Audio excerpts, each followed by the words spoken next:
ஒரு நிமிஷம், அதுதான் நான் சொல்லுவேன். மக்களை எப்படி சந்திக்க போறாருன்னு பாருங்கன்னு தான் நான் சொல்லுவேன். ஒரு நிமிஷம்,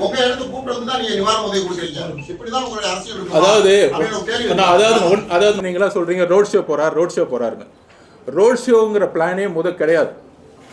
தயவு செய்து நீங்க வந்து மாத்துங்க. தலைவர் விஜய் ஒரு இதே மதுரைக்கு அங்க வந்து அவர் திண்டுக்கல் ஷூட்டிங் போகும்போது இவ்வளவு நாள் விஜய் வந்து எங்க போறாரு எங்க ஷூட்டிங் போறாருன்னு சொல்றது கிடையாது. என்ன எந்த அப்டேட் இல்லாம அவரால் போக முடியும். அப்போ நாளைக்கு நான் ஷூட்டிங் போறேன்னு முன்கூட்டியே சொல்லி அங்க எதிர்பாராத ஒரு ரோட் ஷோ நடக்கணும் அப்படின்னு திட்டமிட்டது தானே இது வந்து பார்க்கணும்னு ஏற்கனவே ரசிகர்கள் பார்க்க முடியல. இப்போ இறுதி கட்ட படப்பிடிப்புக்கு நான் போய் நான் சொல்லிட்டே போறது வந்து அது சொல்லப்படாத ஒரு ரோட் ஷோ தானே.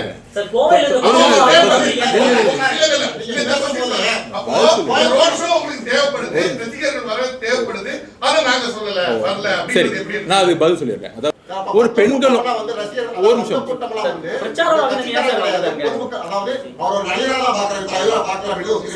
சார், நான் திருப்பி சொல்ல வரேன். கட்சி ஒரு நிமிஷம்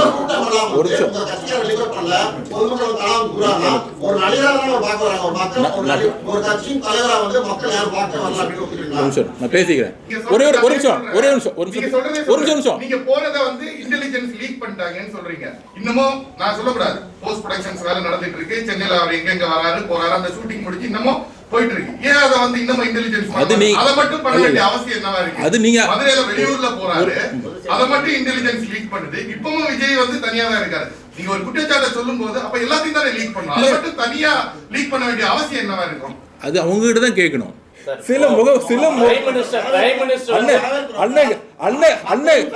அண்ணன் கேட்ட கேள்வி 3 கேள்வி. முதலமைச்சரை பார்த்து, அமைச்சர்களை பார்த்து, செந்தில் பாலாஜி அண்ணனை பார்த்து, நேரண்ணை பார்த்து, வேலுண்ணை பார்த்து கொஸ்டின் கேளுங்க தயவு செஞ்சு.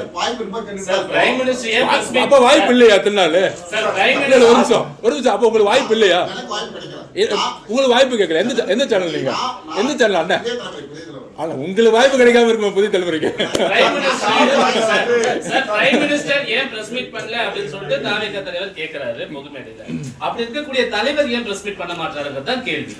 அதாவது மக்கள் சந்திப்போட உங்களை சந்திக்கணும்னு அவருக்கு நிறைய ஆர்வங்கள் இருக்கு.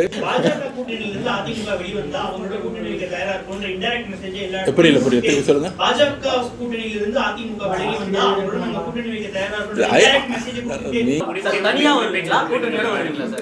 இதெல்லாம் வந்து நீங்க டிசம்பர் மாசத்துக்கு அப்புறம் பாருங்க.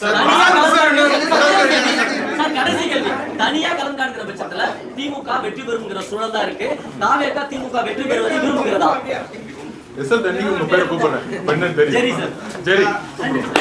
எங்களுடைய குறிக்கோள் இன்னைக்கு திமுகவோட கொள்கைக்கும் தாவேகாவுடைய கொள்கைக்கும் பெரிய வித்தியாசம் கிடையாது. திமுகவை அழிப்பது எங்களுடைய நோக்கம் இல்லை, அதை நான் பதிவு பண்ணிக்கிறேன். ஆனால் எதிர்க்கட்சியாக இருந்த பொழுது திமுக என்னெல்லாம் சொல்லி வாக்குறுதி கொடுத்து ஆட்சிக்கு வந்தார்களோ, அதுவே ஆளுங்கட்சி ஆன பிறகு விவசாய கொள்கையிலும் சரி, வக்ஃப் கொள்கையிலும் சரி, எல்லா கொள்கையிலையும் அவர்கள் வந்து வேறு மாதிரி செயல்படுறதுனால தான் நாங்கள் எங்களுடைய அதாவது இம்ப்ளிமெண்டேஷன் சொல்லுவோம். நீங்கள் எதிர்கட்சியாக இருக்கும்போது என்ன சொன்னீங்களோ அதை ஏன் இம்ப்ளிமெண்ட் பண்ணல? ஒன்றும் இல்லை, இன்னும் இபி விலையை ஏற்ற போகிறாங்க நியூஸ் வருது. 8 வருஷமாக 21 முன்னாடி 8 வருஷத்துக்கு மேலே ஏற்றாமல் மெதுவாக வச்சுருந்தாங்க. ஆனால் இவங்க வந்து வருஷம் ஏற்றிக்கிட்டே இருக்கிறாங்க. கேட்டால் மத்திய அரசு சொல்லிருச்சு அப்படின்னு சொல்கிறாங்க. இதே எடப்பாடி பழனிசாமி அவர்கள் இந்த வந்து மத்திய அரசு சொன்னாங்க, ஒன்றிய அரசு சொன்னாங்க, அதனால நாங்கள் செய்கிறோன்னு சொல்லும் பொழுது அப்போ ஒன்றிய அரசுடைய அடிமையா அப்படின்னு அவரை பார்த்து கேட்ட ஒரு திமுக இன்னைக்கு அதே மாதிரி கிட்டத்தட்ட இண்டஸ்ட்ரி ரன் பண்ணுறவங்க இன்னைக்கு ரன் பண்ணவே முடியல. தொழிலதிபர்கள் எல்லாருமே கோயம்புத்தூர் பக்கம் சிறு குறு வியாபாரிகள் எல்லாருமே 35-36% இபி விலை ஏற்றதுனால அங்கே ஜிஎஸ்டி விலை ஏற்றுனாங்க. அவங்க ஒரு குரலை வந்து நசுக்கிறாங்க, இவங்க வந்து இபி விலை ஏற்றுறாங்க. ஸோ இந்த மாதிரி ஒரு மக்களுக்கு எதிரான ஒரு விஷயத்தை அழகாக உருவாக்கிட்டு இது பிரச்சனை வரும் பொழுது டக்குன்னு டைவர்ட் பண்ணிடுவாங்க. கவர்னரை நாங்கள் எதுக்குறோம், கவர்னருக்கு என்ன அதிகாரம் இருக்குது? ஓகே, ஹைகோர்ட் சுப்ரீம் கோர்ட் போனீங்க, ஜட்மெண்ட் வாங்கணும், நம்ம நிரூபிச்சிட்டோம், கான்ஸ்டிடியூஷனல் ரைட்ஸ் இருக்குது. அதே மாதிரி வக்ஃபுக்கு போயிருக்கலாமே, இந்நேரம் ஏன் போல? ஸோ அந்த மாதிரி எதிர்கட்சியாக இருக்கும் பொழுது எத்தனை போராட்டங்கள் செய்தார்களோ அத்தனை போராட்டம்லாம் பி ஷாக்ட். திருமாவளவன் போராடிட்டு இருக்காரு. கம்யூனிஸ்ட் தோழர்கள், அதாவது கம்யூனிஸ்ட் தோழர்கள் சங்கம் கேட்குறாங்க. அந்த சங்கம் கடைசியில் போய் எங்கே வாங்கினாங்க?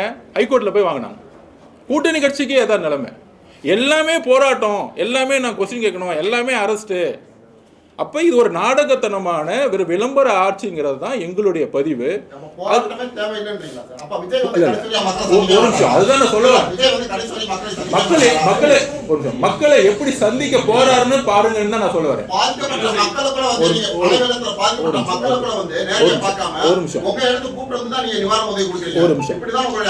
அதாவது ஒன்னே ஒன்று பதிவு பண்ணிக்கிறேன், தமிழக அரசுக்கு பதிவு பண்ணிக்கிறேன், மீடியா நம்பர்களுக்கு பதிவு பண்ணிக்கிறேன். போகிறது பிரச்சனை கிடையாது. அதுக்கு தான் இப்போ வந்து ஒரு கட்டமைப்பு உருவாகிட்டு இருக்கும். இப்போ கோயம்புத்தூரில் போகணும், அது கட்சி க்ரௌடு கிடையாது. நிறைய பேர் நீங்களாம் சொல்கிறீங்க ரோட் ஷோ போகிறாருன்னு. ரோட் ஷோங்கிற பிளானே முதல் கிடையாது.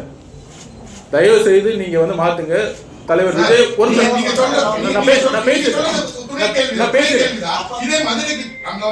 ஷூட்டிங் போகும்போது இவ்வளவு நாள் விஜய் வந்து எங்க போறாரு எங்க ஷூட்டிங் போறாருன்னு சொல்றது கிடையாது. என்ன எந்த அப்டேட் இல்லாம அவரால் போக முடியும். அப்போ நாளைக்கு நான் ஷூட்டிங் போறேன்னு முன்கூட்டியே சொல்லி அங்க எதிர்பாராத ஒரு ரோட் ஷோ நடக்கணும் அப்படின்னு திட்டமிட்டது தானே? இல்ல இது வந்து பார்க்கணும்னு ஏற்கனவே ரசிகர்கள் பார்க்க முடியல. இப்போ இறுதி கட்ட படப்பிடிப்புக்கு நான் போய் நான் சொல்லிட்டே போறது வந்து அது இல்ல சொல்லப்படாத ஒரு ரோட் ஷோ தானே.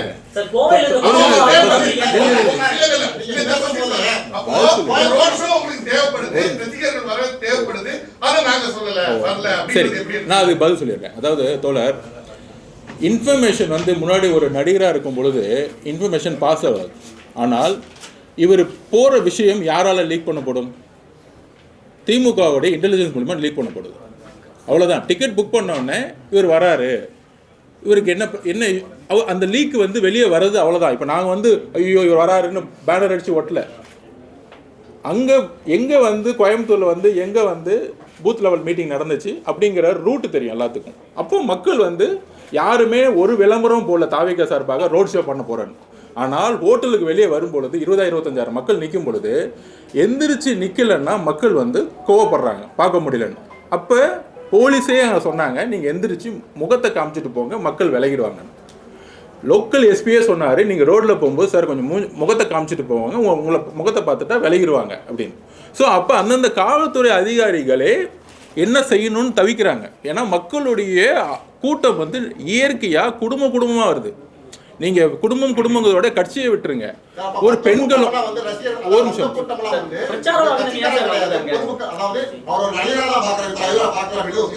சார், நான் திருப்பி சொல்ல வரேன். கட்சி ஒரு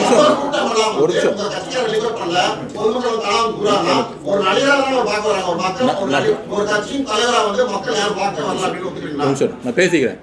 இதே தான் வந்து நீங்கள் வந்து எம்ஜிஆர் அவர்களும் சொன்னீங்க, நடிகர் வந்தார் கூட்டம் வந்துச்சுன்னு சொன்னீங்க. என்டிஆருக்கு சொன்னாங்க நடிகர் வராங்க கூட்டம் வந்துச்சுன்னு சொன்னாங்க.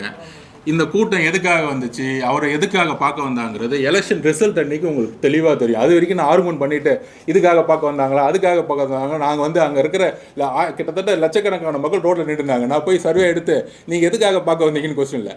ஒரு வீட் நான் ஒரே நிமிஷம் நீங்க போறத வந்து இன்டெலிஜென்ஸ் லீக் பண்ணிட்டாங்கன்னு சொல்றீங்க.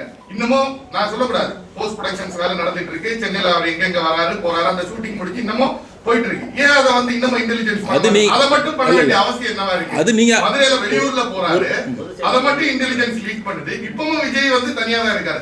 நீங்க ஒரு குற்றச்சாட்டை சொல்லும் போது அப்ப எல்லாத்தையும் தானே லீக் பண்ணணும். அதை மட்டும் தனியா லீக் பண்ண வேண்டிய அவசியம் என்னவா இருக்கும்? அது அவங்ககிட்ட தான் கேட்கணும். ஒரு பாதுகாப்பு நிறைய இடத்துல பாதுகாப்பு கொடுக்குறதே இங்கே கொஸ்டினாக இருக்குது. இங்கே வரும்பொழுது கிட்டத்தட்ட நீங்கள் ரோட்டில் கிட்டத்தட்ட 1,00,000 மக்கள் அங்கேருந்து நிற்கும் பொழுது எங்களுக்கு பாதுகாப்பு தான் மிகப்பெரிய பிரச்சனை. அதுக்கு தான் இப்போ வந்து டோட்டலாக, ஏன்னா மக்கள் பாதுகாப்பு எங்களுக்கு முக்கியம். அதான் நான் லாஸ்ட் டைம் மீட்டிங்லேயே சொன்னேன். நான் ஏர்போர்ட்டில் இந்த ஈவெண்ட்டுக்கு அப்புறம் தான் தெரிஞ்சு ஒரு பெண்கள் தன்னுடைய குழந்தைங்களை கூட்டிகிட்டு வந்து நிற்கிறது வந்து க்ரௌட் வந்து மொபைலைஸ் பண்ணவே முடியாது. நீங்கள் அதை நல்லா நீங்கள் எங்கே வேணால் வீடியோ எடுத்துக்கோங்க. It's not a crowd, is mobilise crowd. ஒரு சாதாரண ஒரு பெண்மணி குழந்தைய தூக்கிட்டு வந்து குழந்தைய கொடுக்குற அளவுக்கு வராங்கன்னா ஒரு இன்டென்சிட்டிவாக அவங்க உள்ளே வராங்க. பார்க்கணும், அவரோட பார்க்கணும், பேசணும்னு ஓடி வராங்க. ஸோ அப்போ அதுக்கான செக்யூரிட்டி சிஸ்டத்தை உருவாக்குறதுக்கு தமிழக அரசோட காவல்துறையோட பேசிகிட்டு இருக்கோம். அதுக்கான செக்யூரிட்டி சிஸ்டம் உருவாக்கிட்டு இருக்கோம், ஒய்பிரியோட பேசிகிட்டு இருக்கோம். ஸோ இதுதான் ரீசனை தவிர அவருடைய மக்கள் சந்திப்பு இது வரைக்கும் எப்படி இருக்குங்கிறத நீங்கள் கூடிய விரைவில் பார்ப்பீங்க. அது உண்மையாக இருக்கும், நேர்மையாக இருக்கும். ஒரு அது ஆல்ரெடி மக்களோட செஞ்சுட்டு தான் இருக்கிறாரு. நீங்க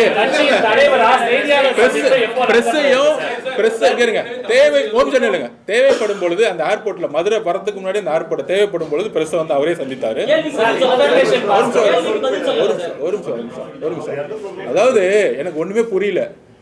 இப்பதான் 2 வருஷமா கட்சி ஆரம்பிச்சு மக்களுக்கு நல்லது செய்யணும், சினிமாவை வந்து ஒரு மிகப்பெரிய சேலரியை விட்டுட்டு வந்துட்டு ஒரு நேர்மையாக செய்யணும், பவுஃபுல்லேருந்து எல்லாம் செய்யும்போது இவருக்கு என்ன கொஸ்டின் கேட்கலாம் அப்படின்னு கேட்கும்போது மாண்புமிகு முதலமைச்சர் அவர்களையோ இல்லை எல்லா அமைச்சர்களை பார்த்து ஏன் ஒவ்வொரு டிபார்ட்மெண்ட்லையும் நீங்கள் வந்து மந்த்லி ரிவ்யூ பண்ண மாட்டேங்கிறீங்க, வெளிப்படைத்தன்மையான அரசை வந்து ஏன் உருவாக்க மாட்டேங்கிறீங்க அப்படிலாம் கேட்குறது இல்லை. ஊட்டியில் கொஸ்டின் கேட்குறாங்க முதலமைச்சரை பார்த்து, சார் இந்த கிளைமேட் எப்படி சார் இருக்கு?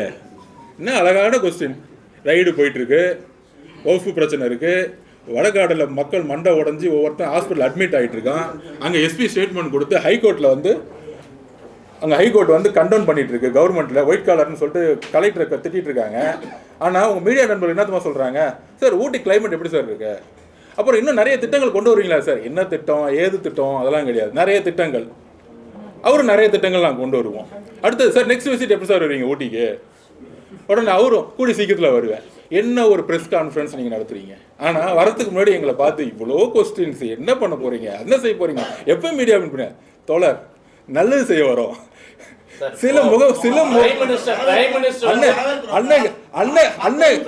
அண்ணன் கேட்ட கேள்வி 3 கேள்வி முதலமைச்சரை பார்த்து, அமைச்சர்களை பார்த்து, செந்தில் பாலாஜி அண்ணனை பார்த்து, நேரண்ணை பார்த்து, வேலுண்ணை பார்த்து கொஸ்டின் கேளுங்க தயவு செஞ்சு. அப்ப வாய்ப்பு இல்லையா திருநாள்? ஒரு நிமிஷம். அப்ப உங்களுக்கு வாய்ப்பு இல்லையா? உங்களுக்கு வாய்ப்பு கேட்கல. எந்த சேனல் நீங்க? எந்த சேனல் அண்ணன்? உங்களுக்கு வாய்ப்பு கிடைக்காம இருக்கும் புதிய தலைமுறைக்கு.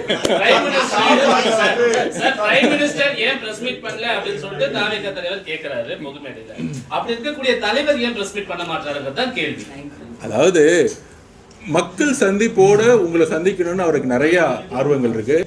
எந்தெந்த இஷ்யூஸுக்கு எப்போ அட்ரஸ் பண்ணணும் அதான் சொல்ல, இதெல்லாம் ஒரு ஸ்ட்ராட்டஜி பிளான். அந்த ஸ்ட்ராட்டஜி பிளான்ல கண்டிப்பா இங்க இருக்க ஒவ்வொருத்தரையும் சந்தித்து உங்களுடைய கேள்விகளை ஜனநாயக முதல்மாக எதிர்கொண்டு பேசுவார். Final question.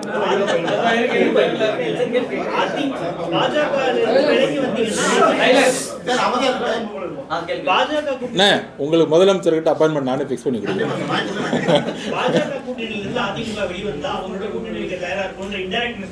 புரியல சொல்லுங்க.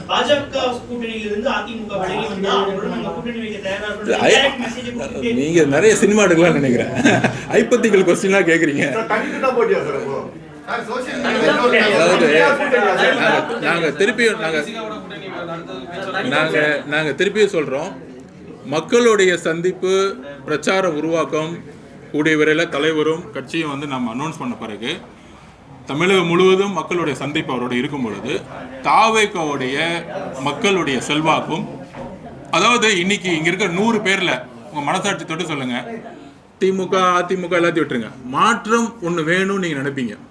லேட்டஸ்ட் சர்வே நாங்கள் எடுத்தோம், மாற்றம் வேணும்னு நினைப்பீங்க. சார் 70 வருஷமா ஒரே கட்சி எப்படி பக்தஜலத்தையும் அன்னைக்கு இருந்த கருணாநிதி சார் அவர்களையும் தூக்கி போட்டு புதுசாக ஒன்று வேணும்னு எதிர்பார்த்தாங்களோ எல்லாருக்குமே சார் ஒரு மாற்றம் வேண்டும். அந்த மாற்றத்தில் தாவேக்கா எப்படி ஃபிட்டாக போகுதுங்கிறது தான் அடுத்த உங்களுக்கான ஒரு கொஸ்டினாக இருக்கும். அந்த மாற்றத்தில் தமிழக வெற்றி கழகமும் தலைவர் விஜய் அவர்களும் கரெக்டாக ஃபிக்ஸ் ஆவார். அதுக்கான பயண திட்டங்கள் உருவாகும். அதுதான் சொல்லுவார்.